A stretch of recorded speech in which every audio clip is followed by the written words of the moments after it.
Hi students, welcome to CSF head constable ministerial mentors YouTube channel. आज की इस video में हम लोग जानेंगे सीएसएफ हेड कांस्टेबल मिनिस्ट्रियल जो एग्जामिनेशन है केवल 3 कारण से कट ऑफ ऊपर जाते हैं। तो जाते हैं तो क्यों जाते हैं, इसके बारे में इस वीडियो में पूरा के पूरा जो है हम डिस्कस करेंगे। जो 3 कारण है उसको विवरण से जो आपको समझाऊंगा, इसलिए जो है इस वीडियो को आप कहीं पर भी स्किप मत करना। स्किप करेगा तो आपको इन्फॉर्मेशन कुछ छूट जाएगा। वीडियो देखने के बाद में आप भी कमेंट करना कि क्या ये चीज़ सही है या जो है आप ऑलरेडी सिलेक्टेड है, तो वो लोग भी अगर देख रहे हैं तो इस वीडियो को कमेंट जरूर से जरूर करिएगा। क्योंकि जो भी वीडियो बनाते हैं हम जो है एनालाइज करके, हमारा जो स्टूडेंट्स है, बहुत सारा स्टूडेंट्स सीआरपी, सीआईएसएफ, बीएसएफ में जो है हेड कांस्टेबल्स है और इसके साथ साथ में सीपीओ में भी बहुत सारा स्टूडेंट्स है, तो उनसे जानकारी जो है हम वीडियो बनाते हैं। तो वीडियो शुरू करने से पहले एक और चीज़ आपको बताना चाहता हूँ कि हमारा चैनल का नाम है CSF head constable ministerial mentors, यानी यहाँ पे only for CSF head constable ministerial के लिए 100% जो है इस चैनल पे जो भी वीडियो आता है ये सीएसएफ हेड कांस्टेबल के लिए ही आता है। तो अगर आप जो है सीएसएफ हेड कांस्टेबल, आपकी जो टारगेट है इस बार बनना चाहते हो, हवलदार बनना चाहते हो, हवलदार क्लर्क बनना चाहते हो, इस चैनल को जरूर से जरूर जो है सब्सक्राइब करिएगा। जैसा कि इसमें ऑनलाइन क्लासेस सब कुछ मिलेगा, जैसा मैथ्स, रीजनिंग, जनरल नॉलेज और हिंदी का स्पेशल क्लासेस, और इसके साथ साथ मॉक टेस्ट भी हम कंडक्ट कराए जाएंगे। तो आप सब्सक्राइब कीजिए और साथ ही साथ कम से कम 10 मेंबर्स को व्हाट्सएप या फेसबुक, आपका दोस्तों को जो सीआईएसएफ हेड कांस्टेबल के लिए जो प्रिपरेशन कर रहा है उनको शेयर कीजिए व्हाट्सएप या फेसबुक माध्यम से। और शेयर करने के बाद में आप कमेंट सेक्शन में कमेंट जरूर करिएगा। अभी चलते हैं हमारे टॉपिक के ऊपर। जैसे कि आपकी बताया था केवल 3 कारण की वजह से जो है इस कट ऑफ बढ़ता है। तो सबसे पहले कारण हम जानेंगे कि रीज़न नंबर 1 जो है हम जानेंगे, जैसे कि इस फॉर्म को भरने के लिए जो क्वालिफिकेशन होता है आपकी 10+2 होता है। तो यहाँ पे आज की डेट में 10+2 जो क्वालिफिकेशन है बहुत सारा स्टूडेंट्स के पास है, तो इसलिए जो है आपको यहाँ पे थोड़ा सा कट ऑफ जो है ज़्यादा बढ़ने के लिए संभावना होता है। लेकिन ये अकेला जो मतलब एक चीज़ बोल रहा हूँ ये नहीं है, रीज़न 1 में बहुत सारा चीज़ है, उसको भी आप जानिएगा। तो आप इस वीडियो देख रहे हैं तो कम से कम आप ग्रेजुएट डिग्री होल्डर होगा, या जो है आप ऑलरेडी जो है आप पढ़ रहा होगा, ठीक है, या आप पीजी कर रहा होगा, ठीक है। तो पढ़ाई वढ़ाई करके जो है बहुत सारा स्टूडेंट जो है प्राइवेट में काम करता होगा, जैसे कि क्लर्क वर्क का जो काम होता है प्राइवेट में, तो वो लोग भी जो है इस फॉर्म को भरते हैं। लेकिन यहाँ पे मेन जो प्रॉब्लम होता है ना, जो कट ऑफ बढ़ने का जो प्रॉब्लम होता है ना, मेन जो रीज़न होता है ये ग्रेजुएट लेवल का जो स्टूडेंट्स है फॉर्म भरते हैं। ग्रेजुएट लेवल का स्टूडेंट्स नहीं भरना नहीं बोल रहा हूँ मैं, लेकिन जो स्टूडेंट्स होता है, कुछ स्टूडेंट्स ऐसा होता है उनको तो नौकरी करना नहीं है लेकिन फॉर्म भर देते हैं। वो कौन होता है आपको बताता हूँ। जैसे कि सबसे पहले सीपीओ, एसआईएस का जो ट्राई करते हैं वो लोग भरते हैं, और जो है कुछ स्टूडेंट्स सीजीएल का भी भरते हैं, कुछ स्टूडेंट जो है पीएससी जो पब्लिक जो आपकी जो स्टेट लेवल की जो ग्रुप 1 जो ऑफिसर्स की जो एग्जाम होता है वो लोग भी इस फॉर्म को भरते हैं, और उसके साथ साथ में कुछ लोग जो है यूपीएससी एस्पिरेंट्स भी भरते हैं।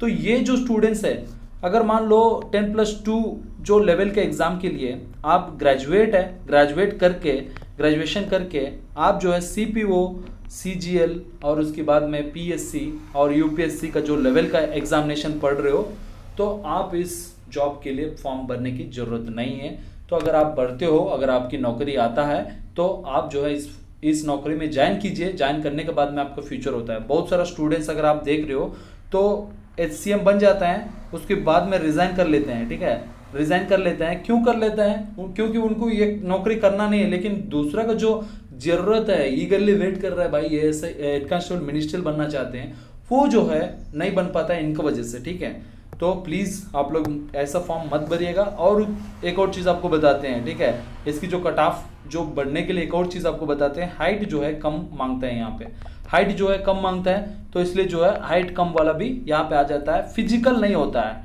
ठीक है, फिजिकल जो फैक्टर होता है ना तो नहीं होता है, तो ये भी जो है आपको अच्छा है। जैसा कि इसमें हाइट नापते हैं और उसके बाद में आपका चेस्ट नापते हैं, जो जेंट्स होता है तो इतना ही नापते हैं जो फिजिकल में, तो इसलिए जो है इसको आसानी होता है, तो बहुत सारे स्टूडेंट जो है बढ़ते हैं, ठीक है। ये भी एक कारण है, ठीक है। रीज़न नंबर 1 में आप जान लिया होगा कि जो 10+2 लेवल की एग्ज़ाम है, इसलिए जो है थोड़ा सा कट ऑफ मतलब ज़्यादा आदमी लोग बढ़ता है तो ज़्यादा कट ऑफ जाता है। और उसके बाद में सीपीओ, सीजीएल और पीएससी स्टूडेंट्स भी बढ़ते हैं। और उसके बाद में हाइट का छूट है, हाइट का जो छूट है इसलिए जो है इस फॉर्म को भरते हैं। एक और चीज़ आपको बताता हूँ, जो टैलेंटेड एग्जाम में होता है, ठीक है, बहुत सारा स्टूडेंट जो है टैलेंटेड एग्जाम में होता है लेकिन जो टाइपिंग पे नहीं होता है, टाइपिंग में नहीं होता है, तो ये भी एक कारण होता है। जैसा कि आपको इस एग्जाम के जो पैटर्न अगर हम बोलेंगे तो पहले जो आपको फिजिकल होगा, फिजिकल मैंने आपको फिजिकल और डॉक्यूमेंट वेरिफिकेशन होगा जो आपकी डीवी होता है, तो उसमें आपको हाइट, चेस्ट और उसके साथ साथ आपकी डीवी चेक करते हैं, डॉक्यूमेंट वेरिफिकेशन चेक करते हैं। उसके बाद में रिटन एग्जामिनेशन होता है, ठीक है, रिटन एग्जामिनेशन होता है। तो रिटन एग्जामिनेशन में आपको जो सिलेक्शन मतलब अच्छा 100 मार्क्स का होता है, 2 आवर्स का टाइम देता है, ठीक है। तो इसमें आपको जो एग्ज़ाम में अच्छा मार्क्स लाता है उसी को जो है टाइपिंग टेस्ट के लिए बुलाया जाता है, जो टाइपिंग टेस्ट है उसी को बुलाए जाते हैं। लेकिन यहाँ पे एक आप जानने वाला चीज़ है, ठीक है, तो यहाँ पे जो CPO लेवल का, जो CGL लेवल का जो स्टूडेंट्स होता है ना, वो एग्ज़ाम तो ज़रूर लिखता है, 100 में 90+ लाते हैं, लेकिन उनको टाइपिंग नहीं आता है, ठीक है, टाइपिंग नहीं आता है। यहाँ पे वो लोग जो है बाहर चले जाते हैं, जो ईगरली वेट करते हैं हवलदार के लिए, वो लोग जो है मार खा जाता है। तो ये सबसे पहले जो रीज़न है, तो कृपया आप लोग जो है जानिए। अगर आप जो है CPO, CGL और जो है आपकी PSC या UPSC के लिए प्रिपरेशन कर रहे हो, इस फॉर्म के लिए भी बढ़ चुका है। अगर आप प्रिपरेशन कर रहे हो तो भाई आप टाइपिंग अच्छे से करना सीख लो, क्योंकि अगर आप टाइपिंग नहीं आता है तो प्लीज़ इस जॉब के लिए एग्ज़ाम मत लिखना, क्योंकि अगर आप टाइपिंग नहीं कर पाते हो तो आप जो है कट ऑफ ऊपर ले जाके छोड़ देते हो, ठीक है। तो ये जो है बड़ी कारण है। इस वीडियो थोड़ा लंबा हो सकता है तो इसके लिए माफ़ कीजिएगा। तो रीज़न नंबर 2 देखते हैं। जो रीज़न नंबर 1 है, इसकी बारे में आपको कितना आदमी को जो है इसमें पॉजिटिव सोचते हो भाई, या ये जो चीज़ है सही है, तो प्लीज़ कमेंट सेक्शन में कमेंट करो कि सर यस सर सही है, यस रीज़न 1 सही है करके आप कमेंट करें, ठीक है। अभी रीज़न नंबर 2 देखते हैं, इस जॉब की जो कट ऑफ है क्यों ऊपर जाते हैं। सबसे पहले आपको बताना चाहता हूँ, CISF हेड कांस्टेबल जो एग्जामिनेशन है कराते हैं, इंडिविजुअल CISF जो CISF कराते हैं, CISF मैंने CISF ऑर्गेनाइजेशन में ही जो है इस पेपर को बनाते हैं। ये कौन बनाता है, कैसे बनाता है, ये चीज़ हमको नहीं पता है, ये कोई जो है रिवील नहीं करते हैं, लेकिन इतना तो पता है कि CISF के जो ऑफिसर्स ही होता है बनाते हैं, ठीक है। लेकिन ये क्लैरिटी नहीं है। जिस हिसाब से हमारा जो फॉलोवर्स है, बहुत सारे स्टूडेंट्स है जो जॉब के लिए प्रिपरेशन कर रहा है और उसके साथ साथ में ऑलरेडी कर रहा है CISF में, वो लोग भी नहीं बता पाता है, क्योंकि ये जो है मोस्टली सीक्रेट होता है। और इसके साथ साथ मैं एक और चीज़ आपको बताना चाहता हूँ, ये CISF जो है प्रोफेशनल नहीं है इस एग्ज़ाम को करवाने के लिए। जो प्रोफेशनल नहीं है, जो प्रोफेशनल नहीं होता है, तो उस एग्ज़ाम की जो लेवल होता है ना, एग्ज़ाम लेवल जो होता है थोड़ा सा वीक होता है, ठीक है, थोड़ा सा वीक होता है। वीक का माने ये मॉडरेट लेवल का एग्ज़ाम होता है। जैसे कि आपके GK 25 मार्क का है, मैथ्स 25 का है, रीजनिंग 25 का है और हिंदी या इंग्लिश जो है आपकी 25 का है, ठीक है। तो इसमें आपको 15 क्वेश्चन ऐसा होगा, आप देख के लगा सकते हो, ठीक है। और मतलब हर चीज़ में जैसे ठीक है 15 × 4 अगर मानेगा तो 60 मार्क, तो अगर जो भी स्टूडेंट है अच्छे से पढ़ते हैं, ठीक है, जो कॉमन से पढ़ते हैं, डेली 1 आवर या 2 आवर्स जो है पढ़ते हैं, वो लोग जो है आराम से कर सकते हैं। ये जो है बहुत इजी होते हैं 15 क्वेश्चंस, 25 में 15 क्वेश्चंस बहुत इजी होता है। 10 क्वेश्चंस ऐसा होता है थोड़ा टफ होता है, मतलब टफ माने आपकी एग्जाम की जो पढ़ने का जो तरीका है, अगर जो है HCM की लेवल की पढ़ते हो, ठीक है, तो आप हमारे साथ पढ़ेगा तो ये जो 10 क्वेश्चंस है आप आराम से जो है अच्छे से गेन कर सकते हो। आपको कैसा मतलब क्वेश्चंस पूछा जाते हैं और उसके बाद में जो है उसको कैसा आंसरिंग करना है, ये चीज़ भी आपको समझाया जाएगा। तो यहाँ पे बोलने का मतलब है कि 15 मतलब आउट ऑफ 25 में 15 तो सभी लाते हैं, लेकिन जो 10 क्वेश्चंस होता है थोड़ा सा टफ होता है, मतलब थोड़ा सा टफ होता है। वही क्वेश्चंस को जो स्कोर करता है ना, वही जो है इस एग्जाम में जो है गेन कर लेते हैं। तो यहाँ पे मेरा मतलब रीज़न नंबर 2 जो आपको बता रहा हूँ, इस एग्ज़ाम को CISF कंडक्ट कराता है। तो CISF जो है एक प्रोफेशनल नहीं है, हर बार जो एग्ज़ाम्स नहीं कंडक्ट कराता है, जैसा कि SSC है। तो अगर SSC इसी एग्ज़ाम को कंडक्ट कराएगा तो कट ऑफ जो है थोड़ा सा कम जाने का चांसेस है। क्यों कम जाने का चांसेस है? SSC जो है ये स्टाफ सिलेक्शन कमीशन है, डिफरेंट टाइप्स ऑफ एग्जाम्स को कंडक्ट करता है। ये इसको पता है कि भाई एग्जाम की लेवल क्या रखना है और जो है एग्जाम कैसे कंडक्ट करेगा, तो जो है आपको मतलब जो स्टूडेंट्स की जो कट ऑफ है कम कर सकते हैं और जो है मॉडरेट लेवल कैसे बनाएं, ये सारा चीज़ जो है इनको, जैसे कि कोई भी काम आप डेली करते हो, ठीक है, तो आपको आसानी हो जाता है काम करने के लिए और एनालाइज करने के लिए। तो यहाँ पे मैं सीएसएफ जो ऑफिसर को ब्लेम नहीं कर रहा हूँ और उसके साथ साथ मैं किसी को भी मैं नीचे नहीं दिखा रहा हूँ, लेकिन यहाँ पे एक चीज़ आपको बताना चाहता हूँ, सीएसएफ अपना आप को एक बेहतरीन फोर्स है जो काम करते हैं इंडिया में पैरामिलिट्रीज में, जैसा पैरामिलिट्री नहीं बोल सकते हैं, सेंट्रल आर्म्ड पुलिस फोर्स में, तो बेहतरीन काम करते हैं ये। यहाँ पे एग्जाम ओरिएंटेड की जो काम नहीं करते हैं, इसलिए जो है मैं इस चीज़ को बारे में आपको समझा रहा हूँ। बहुत सारा सीएसएफ के ऑफिसर भी इस वीडियो को देख रहा होगा, जैसा कि सब इंस्पेक्टर्स, इंस्पेक्टर्स, असिस्टेंट कमांडेंट्स कोई भी देख रहा होगा, तो उनको थोड़ा सा जो है दिक्कत लगता होगा, भाई कैसे बोल रहे हो, प्रोफेशनल नहीं है। तो आपकी जो काम है, जो प्रोफेशनल करते हो, जो आपकी जो काम है, जो जनरल काम है, वो तो प्रोफेशनल करते हो, आप लोग को सैल्यूट है। यहाँ पे आपको बताना चाहता हूँ एग्जाम के बारे में, ठीक है, बाकी की चीज़ के बारे में नहीं बात कर रहे हैं, ठीक है। तो यहाँ पे सीएसएफ की जो एग्जाम आपको थोड़ा सा इजी रहता है।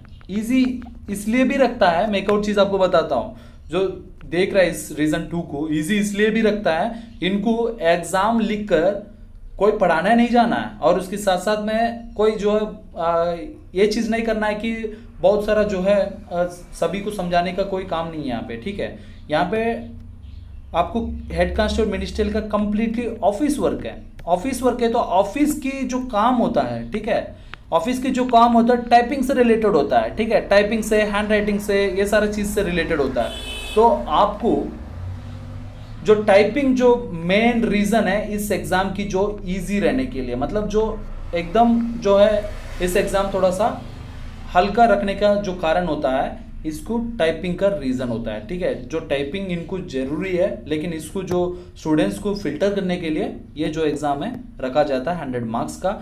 और उसके साथ साथ मैं एक और चीज़ आपको बताना चाहता हूँ, 2 आवर्स आपको टाइम बहुत होता है, ये इससे भी आपको कंपटीशन बढ़ जाता है, कट ऑफ बढ़ जाता है। ये जो कारण है, रीज़न नंबर 2 जो है आपको अच्छा लगता है, सही लगता है, तो रीज़न नंबर 2 एस सर करके आप कमेंट करें। अगर रीज़न नंबर 2 आपको सही नहीं लगा तो रीज़न नंबर 2 नो सर करके कमेंट करें, ठीक है, कमेंट जरूर करना। और उसके बाद में रीज़न नंबर 3 अगर हम लोग देखेंगे, रीज़न नंबर 3 जो है अगर हम लोग देखेंगे तो ऑलरेडी एक हिंट दिया था आपको, इस एग्ज़ाम जो है 100 मार्क्स का पूछा जाता है और जो है इसकी एग्ज़ाम है 2 आवर्स है। बाकी अगर जो है एग्जामिनेशन अगर देखेंगे तो कुछ भी, मतलब दूसरा एग्जाम से अगर देखा जाएगा तो 90 मिनट का देता है, 90 मिनट का देता है, यानी 1.5 आवर का देता है, ठीक है। तो यहाँ पे आपको आधा घंटा एग्ज़ाम का जो टाइम है ज़्यादा मिलता है। और उसके बाद में जो है एक और चीज़ आपको बताना चाहता हूँ, एग्ज़ाम की जो लेवल होता है वो थोड़ा सा लो होता है, ऑलरेडी बता चुका हूँ। एक और चीज़ आपको बताना चाहता हूँ कि जो भी सीएसएफ हेड कांस्टेबल के लिए प्रिपरेशन कर रहा है, एचसीएम के लिए प्रिपरेशन कर रहा है, आज से जो है टाइपिंग डेली प्रैक्टिस करना ज़रूरी है, ठीक है। जो एग्ज़ाम के लिए प्रिपरेशन करते हैं, कट ऑफ ऊपर लेके जाते हो रीज़न नंबर 3 में, तो बहुत सारे स्टूडेंट्स एग्ज़ाम जो है अच्छा से लिख के जो रेलवे का पढ़ते हैं, ठीक है, जो रेलवे का पढ़ते हैं, ठीक है, जैसा ग्रुप डी भी हो गया या एनटीपीसी हो गया, और उसके बाद में जो है आपकी एसएससी जीडी का भी हो गया, वो स्टूडेंट्स भी यहाँ पे अच्छा खासा मार्क्स लाते हैं। इसलिए रीज़न नंबर 3 का मैं बता रहा हूँ कि इस एग्ज़ामिनेशन का जो एसएससी जीडी स्टूडेंट है और उसके बाद में जो है आपकी एमटीएस स्टूडेंट्स है एसएससी का, और उसके बाद में जो आपकी एनटीपीसी स्टूडेंट्स हैं, और उसके बाद में जो आपकी एग्ज़ामिनेशन जो ग्रुप डी का जो स्टूडेंट्स है, इसी लेवल का एग्ज़ामिनेशन इसमें एनटीपीसी तो थोड़ा सा हाई हो जाता है, ये बाकी 3 चीज़ जो होता है इससे भी थोड़ा लो लेवल का होता है। तो ये लोग भी जो है इस एग्ज़ाम को बढ़ते हैं और कट ऑफ ऊपर लेके जाते हैं, टाइपिंग जो है नहीं कर पाते हैं, ठीक है। तो इसीलिए जो है कट ऑफ बढ़ते हैं।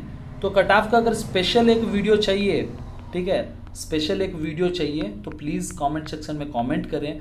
और एक चीज़ आपको बताना चाहता हूँ, टेलीग्राम पेड कोर्स हमारा जो है, पेड कोर्स भी चलता है और फ्री कोर्स भी चलता है। फ्री कोर्स में आप ज्वाइन करना चाहते हो, वहाँ पे जो है डेली क्विज आपको कंडक्ट कराए जाते हैं, डेली क्विज जो आपको कंडक्ट करवाए जाते हैं, तो आपको उसमें जुड़ना चाहिए। नीचे डिस्क्रिप्शन में टेलीग्राम का लिंक है, आप वहाँ से जो है जुड़िए।